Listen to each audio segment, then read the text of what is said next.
Let's talk about risk for a minute, right? The more miles, the more probability you're going to get an accident. You're going to get stopped at a truck stop. You're going to get a bad inspection.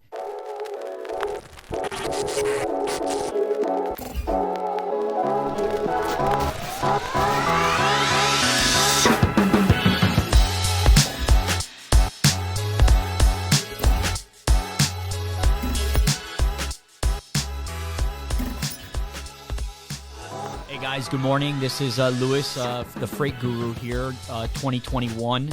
Gonna talk today about the freight market, the current freight market, and how to book freight on the spot market, right? So we have had an interesting 2020, COVID, delays, market crunch, and then now we're in 2021, and we have a new year and a new market. And we're going to discuss that today. And we got Jeff, a market, really deep in the market, a market analyst, as well as somebody that's booking freight on the spot every day. And we got our marketing guru, Gilbert, here to ask us some questions and maybe get a deep dive of what the current conditions are of 2021. So, Jeff, a quick synopsis, quick intro, and if you can tell me a little bit about yourself. Yeah, my name is Jeff. I've been in this business for about 6 years now. Started off as a dispatcher, worked my way up. Now I'm operations manager here at Freight Hub. Basically, just on the market always. Where my job is to follow the spot market, guide our dispatchers, and pretty much find the best combinations possible to make as much revenue as possible. Awesome, Gilbert. A little bit about yourself. Yes, I've been with Freight Hub now for 2 years already. And it's been great. We're trying to improve our services online for all our customers. So please feel free to visit gofreighthub.io.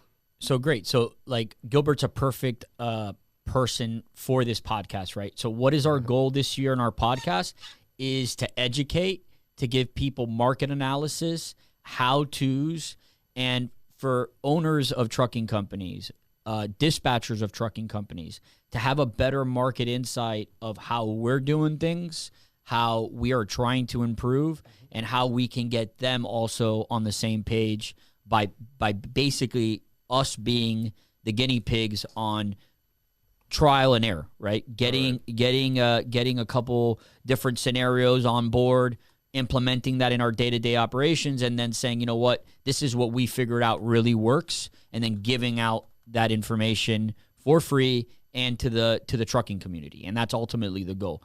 So today, I really want to focus on 5 major markets. I want to focus on Florida because that's where we're at. I want to focus on New York. I want to look at Texas as well. I want to look at Ohio and Washington. And basically, my question that I'm trying to answer today is, if I had a truck in Florida, where am I trying to push that truck? If I have a truck in New York and he's on a Monday morning or a Sunday night in New York, where should I move that truck? And I like working on a triangle format to make sure that we have a full triangle. You're not always going to make money on one direct lane. Right. You got to look at it as a round trip, right? You got to look at, okay, where am I going to move this driver? Historically, Florida is a terrible market to move freight out of, right? But then if you position that driver in a market that is a market that has a high profit, then you can look at that first leg being from Florida to X area, and then from Florida to that X area, that next leg, right? If it's profitable, if you add those two revenue streams together, then you look at a round trip and you could say, oh, okay, this was actually profitable. Might have not been profitable on that first leg, but was definitely profitable on that second leg. And you can get an average rate per mile, right? Correct. So the first thing, if you're new to trucking or you've been in the business, because I know people have been in the business years and don't know what their average rate per mile is, or don't even know what their cost per mile is. And for every trucking company, it's going to be a little bit different. If you're a trucking company that's leasing trucks with Ryder or Penske, compared to a trucking owner that is owning his assets, has already paid off his assets, 2 different models. You got, let's break it down first. First, you got the lease truck carrier, and then you got the asset-heavy owned truck carrier. I personally like leasing the truck because then I can put a fixed cost on the maintenance. I can put a fixed cost on the cost per month. The owner of the trucking company, that owns the trucks, his problem is, yeah, okay, he's got to do all the maintenance that I got to do, and he's got to do it on his own. And then if the truck breaks down anywhere in the country, he's going to have to repair it. And anybody who's been out on the road and has had a driver, with a major repair, no one state's the same on rates. Repairing an engine in New York compared to repairing an engine in California, 2 different rates. So I personally don't like that exposure. I don't like the worry of not knowing what these costs are going to be. I'd rather know that, A, my drivers want the best and greatest, right? So every 3 years I get new equipment. Correct. And then I also want to know that I have the reliability of a Ryder Penske that could also manage that. Full service, right? The truck breaks down, they give you another one. Exactly. And you as a trucking owner, if you're asset heavy and you own these trucks, can never provide the critical mass that Penske and Ryder can, because they're all over the country. Of course. So, I have a great relationship with my Ryder rep and our Penske rep. We actually use both, all right? So shout out to Suzelle and Bill, Suzelle at Ryder and Bill at Penske. Great companies, do a really good job, really heavy on customer service. And their goal is to keep the trucker moving, because if we're profitable, we pay our bills on time, and we're going to scale. So, really good relationship with Ryder, really good relationship with Penske. Penske's relationship with us is new, but overall, really good to have both of them on board. I like also having both of them on board, because then you can leverage the relationship. It's like you don't want to have only one banking outfit. You don't want to have only one leasing company. You want to have both. So getting back and diving in the market, Jeff, if you had a truck right now, right, in Florida, where are you moving them to? DAT is very good because it gives you the option to search by zones. So let's stop there for a minute. All the carriers out there that are new, maybe running 1 or 2 trucks, what's DAT? That is a load board. Yes. There's 2 major load boards that are out there right now. You got Truck Stop and DAT. DAT is an online web-based load board. You can go to www.dat.com, and you can actually sign up for a fee a month, and you can actually get access to loads, right? Correct, so yes. Unlike container drayage, local deliveries, the very fragmented last mile and first mile, full truckload nationwide is pretty much all digital. Like, you're not really advertising online to book a truck. You're not, if you're on the spot market, you're not going out and doing cold calls to book a truck. It's really all on a load board. Right. I have a question. So you mentioned the triangle strategy. What do you mean by that? Well, we're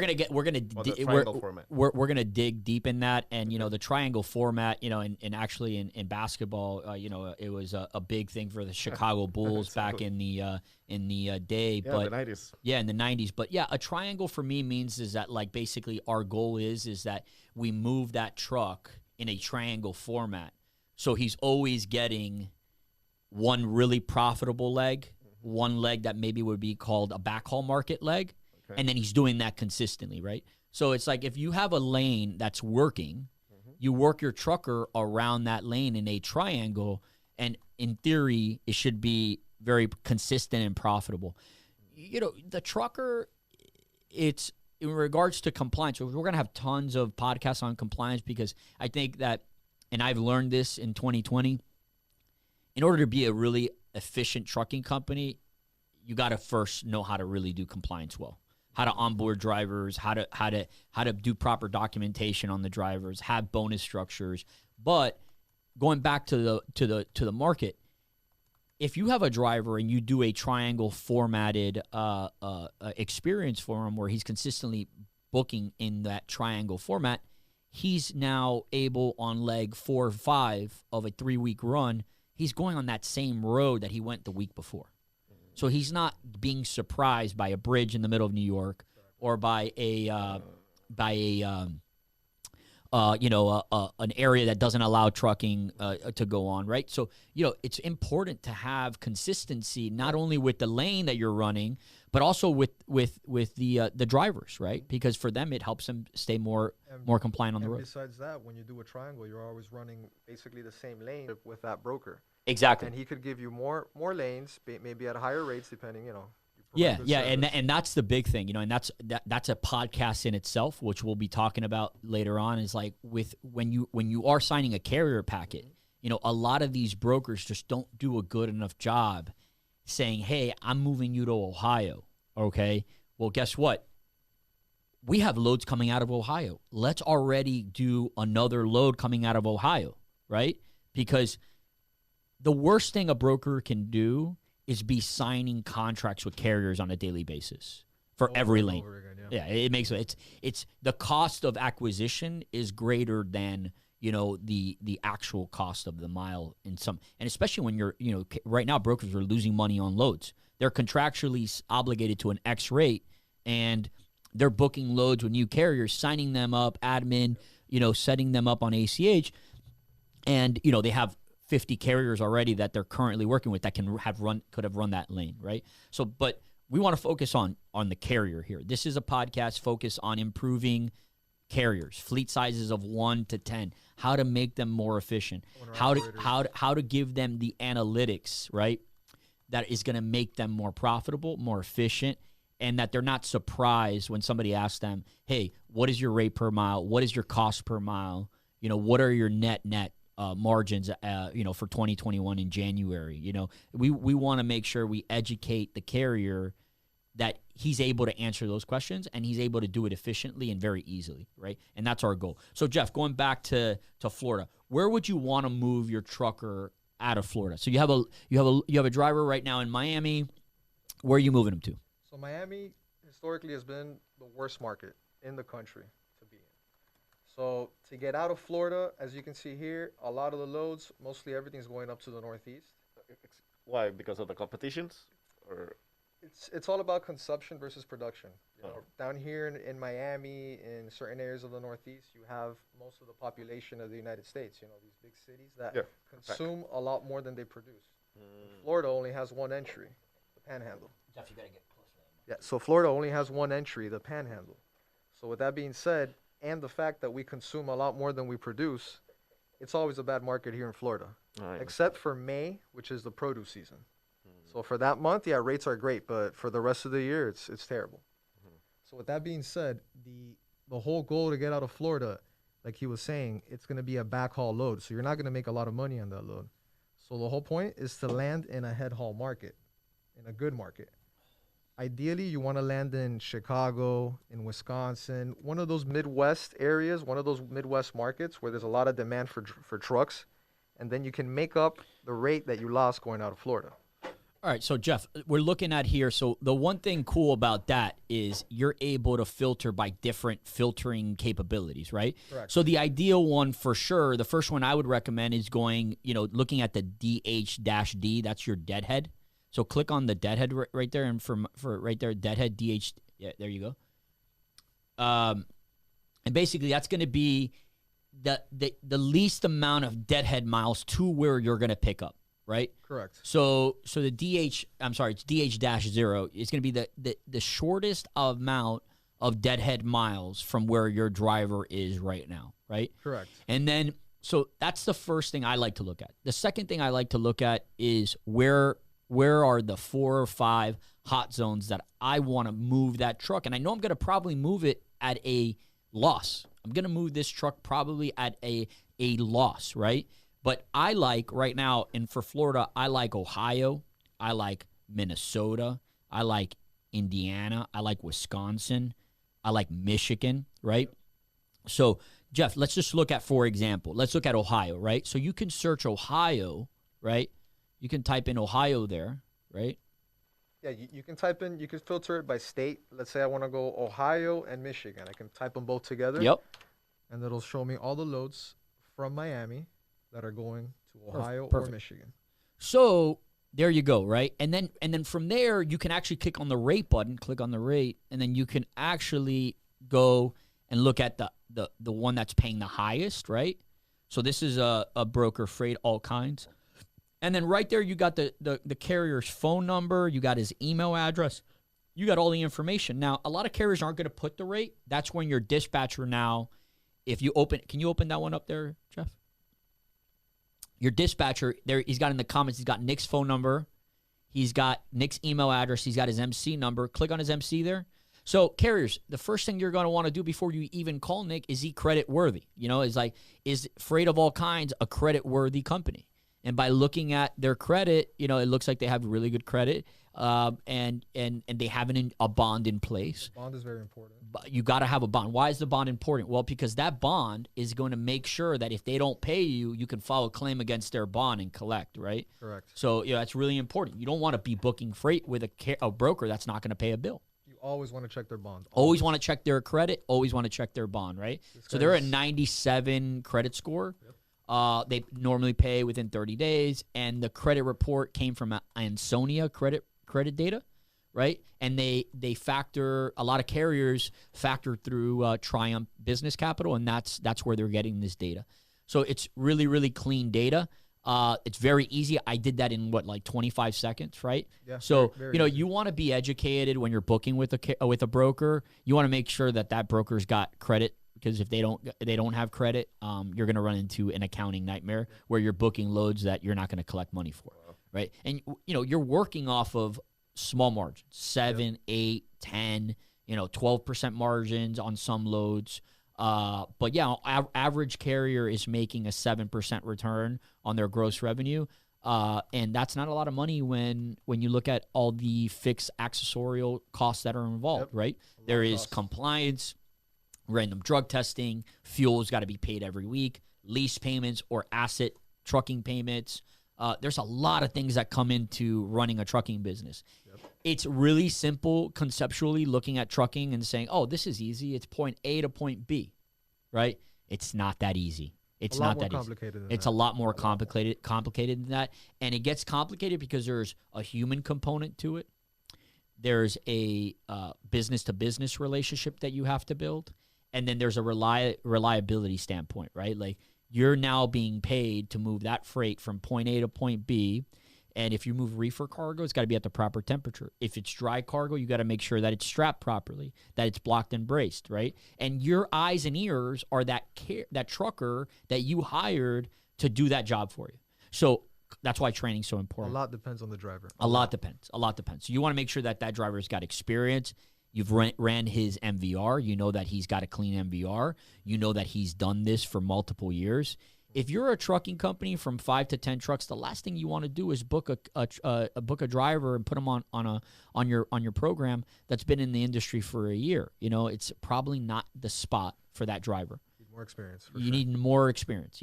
That's for the team drivers, the individual driver that's got a year and a half experience. Yeah. He needs to be on a team load. He needs to be moving freight on a team in order to build that experience, because that 6 months additional, if he's a year and a half in with a CDL, those 6 months are going to be crucial for him to learn the caveats of the day-to-day. Needs to learn the roads, needs to learn, the ins and outs of all these receivers. Absolutely. So going back, right? Let's go back to the Ohio load, right? And guys, in our future podcast, we're going to be on this podcast booking freight with brokers. We're going to be doing that. We're going to be booking freight. We're going to be actually live booking freight. Today's just like an intro, very, very basic intro to how to use DAT, how to book, right? So for Florida, right, we are a Florida-based carrier. For Florida, you want to move these trucks to Ohio, Minnesota, Wisconsin, Indiana, Michigan, right? Iowa. A big thing that DAT does, which is a great tool that not a lot of people know about, is the zones. So explain that. You mentioned Michigan and Ohio. Right. Those are both states that are in the Midwest that are in Zone 4. There you go. Zone 4 is going to include Michigan, Ohio, Indiana. Now, the Midwest is big. This Zone 4 does not include Illinois. So what I like to do out of Florida, always Z4, Z5, Z6. Got it. This is going to include the Plains, Minnesota, Iowa, Nebraska. So let's repeat that. We got Z4, Z5, and Z6, right? Z4, Z5, and Z6. If you ever want to look at the zone map, you just got to go to this little toolbox right here and click zone map. There you go. It's going to download a PDF. Okay, we're gonna add that PDF on this podcast. When we download it, we're gonna give you guys that PDF just in case you don't have that. We're gonna give you that PDF. So I have a question. Because it sounds very interesting, the triangle format. There you go. So what happens if a customer asks me to deliver a freight on a state that is a very low market? Then And I'm coming from Miami. You would have to charge them a premium. You would have to charge them a premium. Basically, most of the time, like I was saying earlier, the Miami market doesn't have that much freight, so it's hard sometimes to even find a load. Yeah, so I want to look at this for a minute. I'm going to try to move this over here. I'm going to get off the mic, the speakers, but so this is a perfect example. If you're in Z3, right? What zone, Jeff, out of Z3, which would be that Florida zone? What zones do you want your carriers to go after, right? Straight to Z4, Z5, Z6. There you go. This there you whole go. area right here. And you see what he's doing there? That's a triangle right there. If you look at it, that starts becoming a triangle. Yep. That is a triangle right there. Now you can just triangulate the truck here, and you're always going to be having head hauls. If you go Z4, Z6, Z5, you're always going to be in that triangle. So, but that triangle is what we're trying to stay consistent with for that 3-week run of that driver, right? Because that driver, if he's always in Z5, Z6, Z4, and he's doing those triangles, he's going to be running the same roads, going to the same truck stops, going to eat at the same locations. Makes sense. His life's easier. He's aware of his environment, right? If you send him right there from Z4 to, like, let's say Z9, he's got to go across the country. Got it. He's experienced. He probably can do it. Some more miles too. It's more miles, right? Which sometimes is good, but also it's more exposure to what you don't want as more a trucking risk, owner, especially right now. Right? Risk, right? Let's talk about risk for a minute, right? The more miles, the more probability you're going to get an accident. You're going to get stopped at a truck stop. You're going to get a bad inspection. Your logs are not going to be breakdown. Yeah, right. All tires, those things, yep. right? So, hey, look, not saying not to do it, because there's profitable lanes across the country that you can run 3,000 miles and become profitable and do triangles running larger lanes. Definitely. But if you're a 1 to 10 trucking fleet, you should have 30% of your market doing small triangles within a 2,000-mile radius. Yeah, you want to specialize with those lanes, and you want to probably build relationships with shippers and brokers that can consistently keep you moving, because things can change from one day to another. Absolutely. Market changes weekly, daily, monthly. It's always changing. So let's actually look at Sonar, and shout out to Sonar. Sonar is a great software. Sonar basically will provide data analytics on what is the current state of the market, right? So we're going to log into Sonar now. I don't recommend, if you're a trucking owner of 1 to 5 trucks, buying and paying for Sonar. Mm-hmm. I think just by looking at Freightwaves, looking at their website, getting downloads daily on their blog posts, that's enough market insight.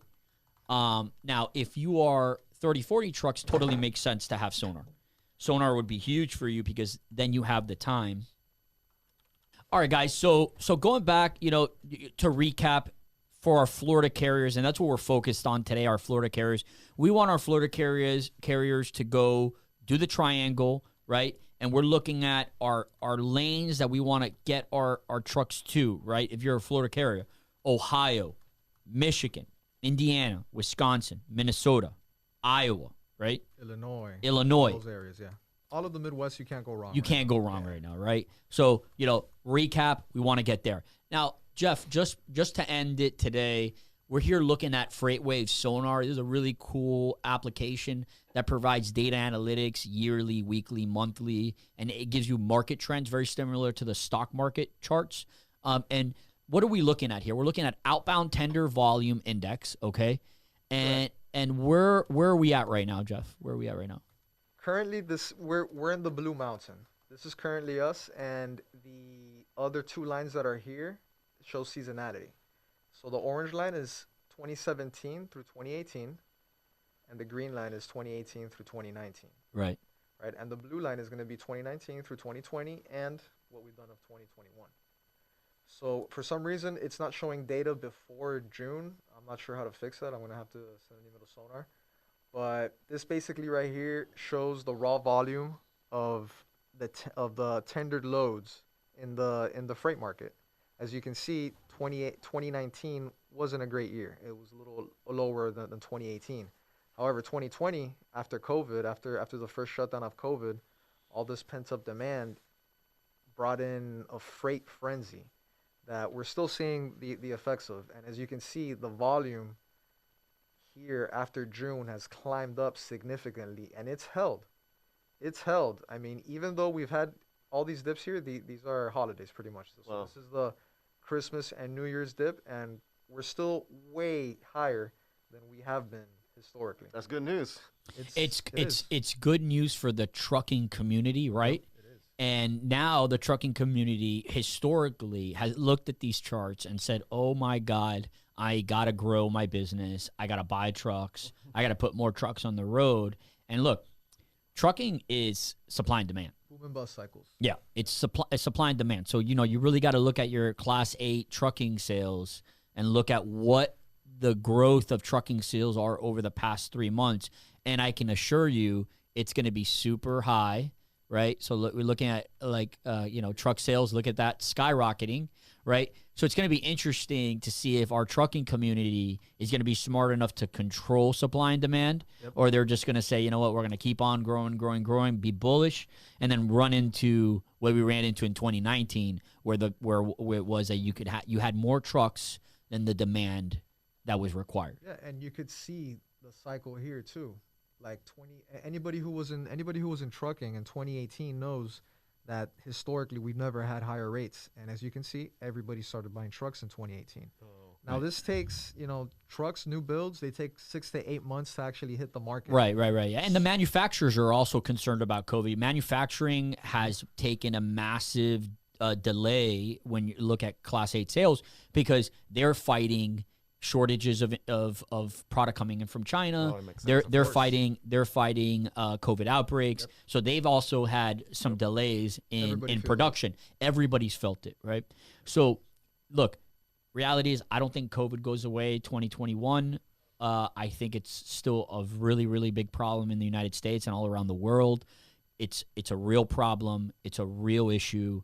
And when you look at COVID and you look at what it has done to manufacturing, it's really affected it. So, right now, if you want to put an order in China right now to your manufacturer, you're waiting till probably March or April. You're waiting, yeah, months. You're not putting a PO and getting that started next week. Yeah. So, there is a massive delay in production. There is an increase in freight. There is a increase coming in truck supply, and will that turn the market the other way? And that's only time will tell. That's yet to be seen, because who knows what's going to happen. We might have more shutdowns. We might not. All of that is going to affect the freight market. So recap trucking carriers out there, 1 to 10 trucks.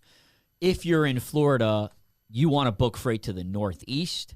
You want to focus on Ohio, Michigan, Indiana, Wisconsin, Minnesota, Iowa. Focus on your Midwest area, right? Yep. Once you get to that Midwest, you're going to be salivating at the rates coming out of there, and you're going to run that triangle. There you have control. You have complete control. Full control of the rates over there. If you're on a load board, check people's credit, check companies' credit. Make sure you're working with brokers that are going to be reliable on paying your bills. If you see a really high rate on a load board and a broker that doesn't have good credit, stay away from them. Yep. It's not worth it. And another thing, clickbait. There's a lot of scams out there. So not only check their credit, but check the person who's sending you the email that it comes from their domain. Their domain, not a Gmail account. Exactly. Want to make sure that you can get them on the phone. There's a lot of scams out there. A lot of scams out there. Yeah, absolutely. If you're a carrier, you've been scammed before, unfortunately. Mm-hmm. There's a lot of digital scams happening, and you want to make sure that you're doing your vetting, right? Because the trucking owner probably not booking freight. It's probably a dispatcher, load planner, booking the freight. You got to have a process in place. It's not just go on a load board, pick the highest rate and go. No. 2 to 3 minutes every time you book a load. Make sure you know who the company is. Are they already in your QuickBooks? Have you already booked a load with them? What is their current credit, right, that you can see on DAT? What is their payment history with you? What are their payment history with you if you booked a load with them prior? Got to do your due diligence. Do your due diligence. Don't rapid fire, right? Right. Book freight consciously, effectively, efficiently, strategically. Okay. Well, great to be back here 2021, start of the year on the Freight Guru podcast. Thanks, Jeff, for your time. Thanks, Gilbert. Glad to be here. All right. Till next time, guys. Take care. Thank you.